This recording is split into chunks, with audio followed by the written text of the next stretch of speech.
Hay dos formas de ver, desde mi punto de vista, la vida, como algo completamente azaroso, es decir, una cosa puramente una evolución mediada por el azar, o como algo perfectamente organizado por una inteligencia de otro orden.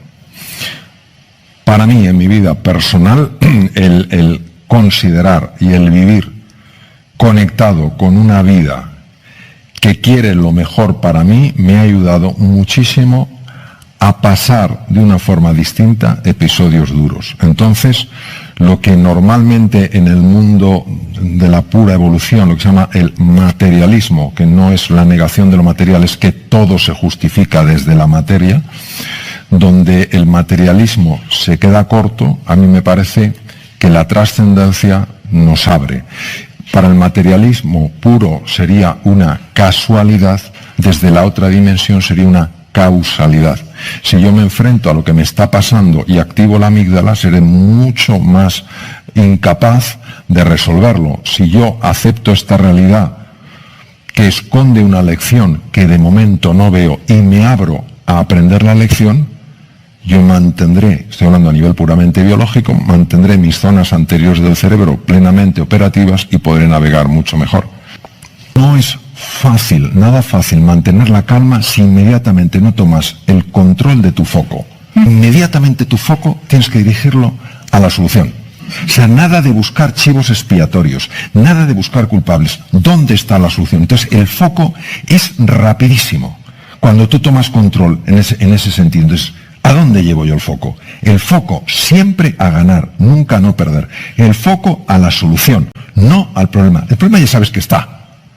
Cuando nosotros en la incertidumbre solo vemos lo desconocido, lo que no controlamos, lo que no gobernamos, ¿por qué es tan importante establecer una relación radicalmente distinta con la incertidumbre? Lo vais a entender clarísimamente. Mira, a veces cuando uno le da la vuelta a una situación puede encontrar una oportunidad, pero si ya la rechaza, si ya se resiste, es imposible. Entonces, claro que va a haber complejidad, claro, la hay, claro que hay peligros, por supuesto, pero no es lo único que hay. También hay oportunidades, también hay posibilidades, también hay caminos. ¿Y por qué es tan importante que asociéis a incertidumbre la palabra oportunidad? Porque quiero que abráis otros cajones en el inconsciente, cajones de ilusión, cajones de posibilidad, cajones de crecimiento, de evolución. Y cuando tú vas entrenando este lenguaje transformacional, dices, de acuerdo, incertidumbre, es verdad que noto estas sensaciones de incomodidad, pero me voy a posicionar que también hay oportunidad y sabemos que es así, sabemos que es así. Poquito a poco tú vas trayendo ese registro que va de alguna manera compensando esa sensación de sentirte perdido, de sentirte perdida, y que te ayuda a adaptarte. Biológicamente, ¿esto cómo sucede? Pues sucede de la siguiente manera, fijaros. En un entorno nuevo, en la nueva realidad, todos vamos a tener que estar muy atentos a lo esencial, descubrir los patrones que funcionan. Lo mismo que si yo voy al Japón, tengo que entender cómo la gente saluda, cómo la gente se relaciona, cómo la gente negocia, cómo la gente establece vínculos, cómo se mueve, y tengo que estar muy atento a eso. Tengo que ser muy rápido aprendiendo. No puedo estar días y días para aprender cosas básicas, tendré que aprenderlas rápidamente. Tengo que ser creativo a la hora de encontrar nuevas soluciones a situaciones en las que no me he visto antes. Todo eso depende de la parte anterior del cerebro, de lo que se llama el cerebro ejecutivo. Pues cuando nuestro detector de humo, nuestro detector de miedo, nuestro detector de peligro se activa, todas esas capacidades las pierdo. Por eso mi propuesta es siempre ir a cualquier terreno marcado por la incertidumbre, y esta realidad, la nueva realidad, lo es, con esa mente abierta, deseando conocer, deseando comprender, deseando explorar, deseando mejorar y deseando evolucionar. ¿Cómo actúa el miedo en nuestro cerebro? Tenemos que distinguir dos clases de miedo. El miedo que nos ayuda a ser sensatos y prudentes, y el miedo que tiene, que nos lleva hacia el bloqueo. A eso yo lo llamaría pánico. Sabemos perfectamente que cuando el pánico se apropia de nuestra vida, hay cambios profundísimos en el riego sanguíneo del cerebro, aquellas áreas cerebrales que nos permiten ver las cosas con perspectiva, tomar decisiones correctas, ser más creativos para buscar una salida eficaz.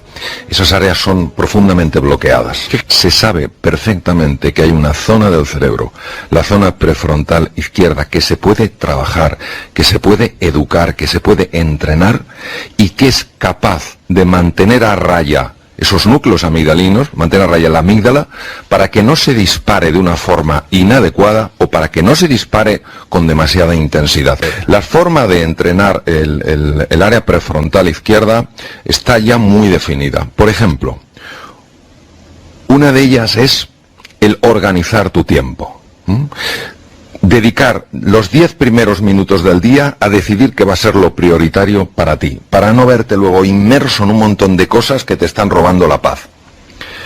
En segundo lugar, el ejercicio físico. Se sabe que el ejercicio físico tiene la capacidad de modular muchísimo la activación amigdalina para que no se produzca con tanta intensidad. La meditación entendida como un espacio de calma, de silencio, donde sencillamente te encuentras con una sensación de vacío, ausencia de pensamientos y donde existe una conexión muy profunda con tu cuerpo. Todo lo que sea la comunicación con los demás, cuando verdaderamente tienes confianza con otra persona, cuando verdaderamente puedes abrirte a otra persona, no desde la queja, no desde la protesta, sino desde la petición honesta de ayuda, porque todos necesitamos ayuda. Se sabe que el área prefrontal izquierda también se activa. También se activa cuando usas muchas más palabras positivas. Es decir, cuando cambias palabras que de entrada nos sumergen en la preocupación, en la angustia, en la desesperanza, utilizas más palabras positivas. Y también se entrena el área prefrontal izquierda cuando te acostumbras a llevar tu atención a lo que hay de bello en la vida, a lo que hay de valioso en la vida, a lo que hay de inspirador en la vida. Claro, esto pide un entrenamiento, una voluntad, un compromiso, pero hay tanto para ganar. Mario, ¿qué relación se puede establecer entre la neurociencia, entre el estudio de la anatomía y la fisiología del cerebro y el liderazgo? Liderar es inspirar, liderar es ayudar a una persona a que aflore su mejor versión e implica 3 etapas. Uno es autoconocerse, otro autogobernarse y el tercero es saber encontrarse con otro ser humano. Autoconocerse, penetrar en la verdad de uno, implica un conocimiento de los procesos mentales que tienen lugar y del sustrato físico que es el cerebro humano. Autogobernarse implica también conocer las emociones, a dónde me llevan, de dónde surgen y qué he de hacer para alterarlas, para transformarlas, si me están llevando a un lugar al que no quiero ir. Comprender los núcleos cerebrales que están implicados en las emociones, cómo unos afectan a otros, cómo se puede entrenar, cómo se puede transformar, cómo se puede reinventar el cerebro para tener emociones positivas que nos impulsen, que nos ayuden y no emociones que nos anulen, también es un punto importantísimo. Y el encuentro con otro ser humano es esencial. No existe felicidad sin el otro. Por más que nos empeñemos en decir que cuando uno tiene mucho es más feliz, no es cierto. Es decir, la persona que tiene 2 millones de euros no es el doble de feliz que la persona que tiene 1 millón de euros. No cabe duda que el bienestar económico es necesario, es imprescindible. No es suficiente. Saberse encontrar con otra persona es saber entender esos procesos que también están teniendo lugar a nivel mental, a nivel cerebral, sencillamente para que nuestra conversación sea una conversación donde nos comprendamos y donde miremos juntos en la misma dirección. El cerebro no explica por completo la mente. Yo sé que hay algunos neurocientíficos, he estado con algunos de ellos y son muy relevantes, les tengo un tremendo respeto y alguno de ellos además un gran afecto. Yo sé que hay neurocientíficos de gran talla que dicen que la mente se explica completamente a partir del cerebro. Yo personalmente, y lo digo desde la humildad, no lo comparto. Ahora bien, sí es cierto que el cerebro explica muchas cosas del funcionamiento mental. La mente se parece mucho a el agua. Cuando está agitada no se puede ver el fondo, no se puede ver lo que tienes en realidad, ni tus talentos, ni tus capacidades, ni tus energías dormidas.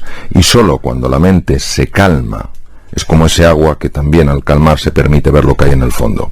Entonces la única manera que yo he visto en la que realmente se puede calmar esa mente es cuando nos observamos en lugar de juzgarnos. Cuando observamos nuestras emociones, cuando observamos nuestros pensamientos, es decir, cuando en lugar de ser los protagonistas de la película, nos convertimos en espectadores de esa película.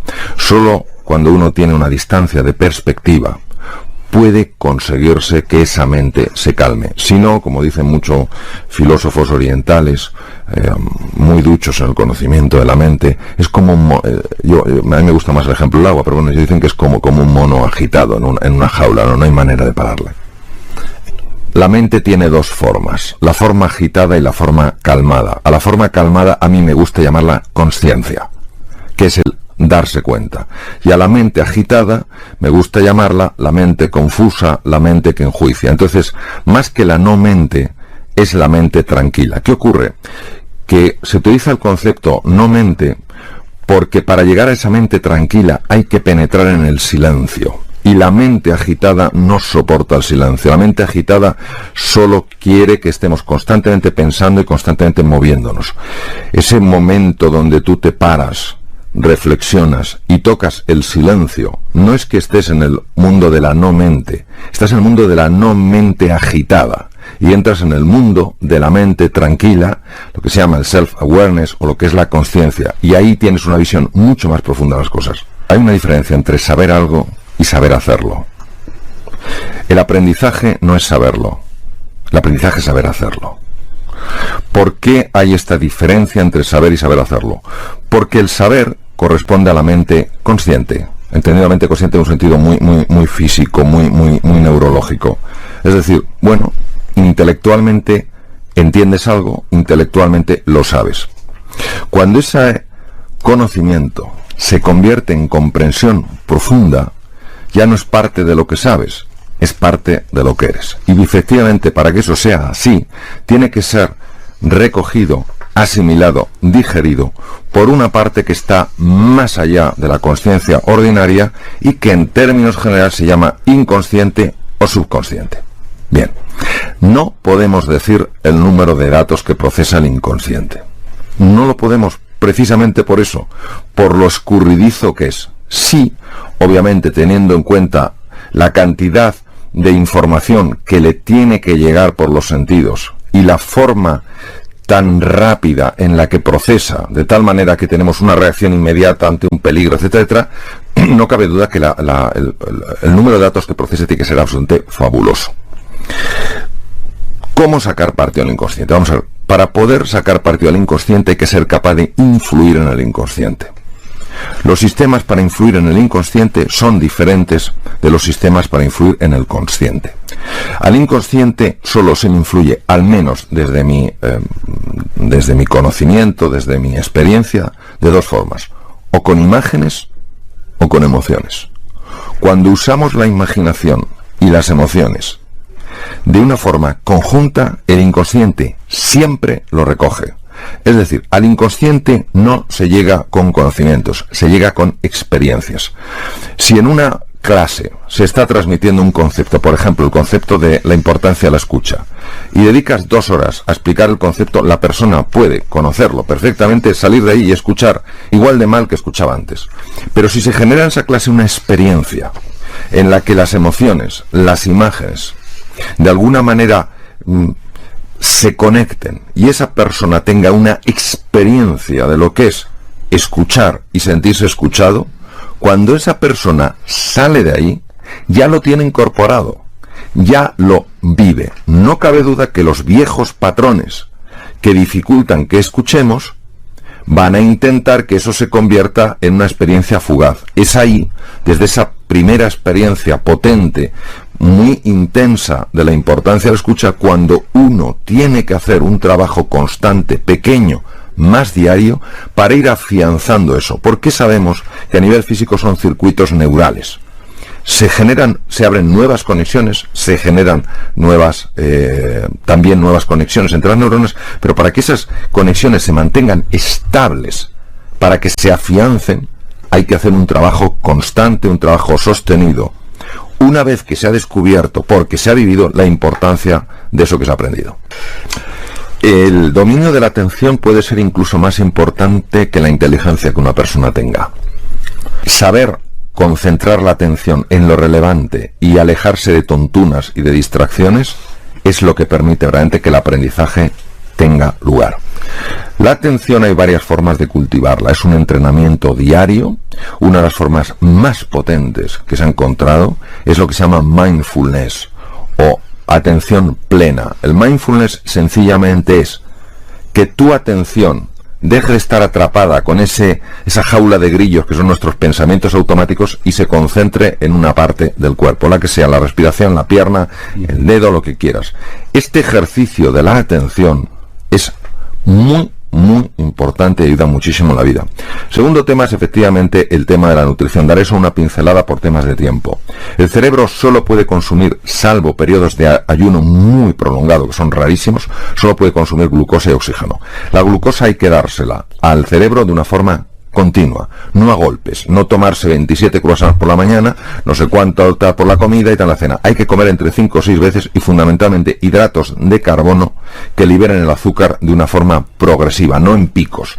Es decir, todo lo que sea integral, todo lo que sean vegetales, todo lo que sean frutas de bajo índice glicémico, véase manzanas, véase kiwis, véase naranjas, tienen la capacidad de mantener estable el nivel de glucosa y es muy importante. En tercer lugar, para mantener la atención es esencial dormir de forma constante un mínimo de 7 horas, entre 7 y 8 horas. El ideal son 8, los niños un poco más, 7 horas. Cuando baja el sueño, cuando reducimos las horas de sueño, supuestamente en beneficio de la eficacia, la atención baja radicalmente. Y hay otro punto que sí me gustaría añadir, y con esto finalizar esta pincelada, el ejercicio físico. El ejercicio físico es muy importante porque mejora clarísimamente la atención. ¿Por qué? Porque, entre otras cosas, el ejercicio físico libera una hormona que se llama dopamina. La dopamina es producida por algunos núcleos, como el núcleo accumbens, y es fundamental no para prestar en un momento determinado la atención, sino para sostener la atención. En la Academia de Platón, hace 25 siglos, era fundamental el ejercicio físico. Fundamental. El famoso mens sana in corpore sano, hablan de esta relación a nivel intuitivo, no a nivel científico, a nivel intuitivo, la relación que hay entre mente y cuerpo. Hoy sabemos que el ser humano, cuando cae en el sedentarismo, perjudica, daña a su cerebro. Por eso es tan importante que los niños hagan ejercicio físico. Es tan importante que los adultos hagamos ejercicio físico. ¿Qué ocurre en el ejercicio físico? En el ejercicio físico ocurre una liberación de una serie de hormonas. Antes se menciona la dopamina, también podemos mencionar la serotonina, la oxitocina, la beta-endorfina, que son muy importantes para mantener un buen estado de ánimo. Pero es que además el ejercicio físico libera una sustancia, un neurotransmisor llamado GRNF, que es el factor de crecimiento neural. Es decir, esa neuroplasticidad de la que hemos hablado antes, esa capacidad de formar nuevas conexiones que nos convierte en personas más inteligentes, más creativas, es favorecida por una serie de sustancias que se segregan en el cerebro. El GNRF, segregado en el cerebro, es una consecuencia directa del ejercicio físico. El tema del tiempo. Vamos a ver. Ante el ejercicio físico, muchas personas sienten repelús, o porque no les apetece, o porque creen que es inabordable. Una combinación de estudios desde la neurociencia y la Sociedad Norteamericana de Cardiología, lo que han venido a decir lo siguiente. Vamos a ver, si usted 5 días a la semana, durante 30 minutos cada día, que lo puede dividir en 3 periodos de 10 minutos, camina a suficiente velocidad como para que el corazón y el pulmón vayan un poquito más deprisa, usted obtiene beneficios claros en su salud, en su funcionamiento mental, incluso por ejemplo, una cosa interesantísima, el funcionamiento del sistema de defensa, el sistema inmunológico. Ahora bien, ¿quiere eso decir que si yo no hago eso no tengo beneficios? No. Lo que pasa es que los estudios científicos son muy complejos y entonces se quedan en un punto, ya no bajan más allá porque tendrían que añadir nuevas mediciones súper complejas. Entonces, si hace 5 minutos al día andando deprisa, desde luego es mucho mejor que si no hace nada. Yo recomiendo que se empiece por 5 minutos, que parece mucho, 1 minuto andando deprisa. 1 minuto. Verá cómo ese minuto se convierte en 5 minutos. Los 5 minutos se convierten en 10 minutos. Y los 10 minutos al final se convierten en media hora. Y cuando una persona note que está muchísimo mejor, lo normal es que no lo deje.